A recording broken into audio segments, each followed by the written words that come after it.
δώσουμε μια επιδίδυση. Μόλις τώρα δεν έχουμε επιδίδυση.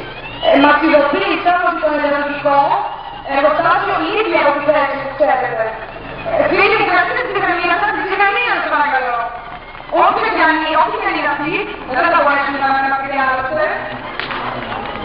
Θα το πούμε γρήγορα, όπως έγινε και με τον Άκη Πέρυσι, θυμάστε, δεν έγινε με τον Άκη Πέρυσι, το λέγαμε αμέσως.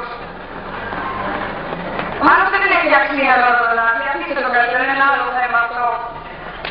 Τι φοβάστε, όταν το γνωρίσουν από το ελληνικό εργοστάσιο και δουν την κατάστασή του, θα μας παρακαλάμε να το παρακολουθήσουμε. Μεταξύ μας αυτό.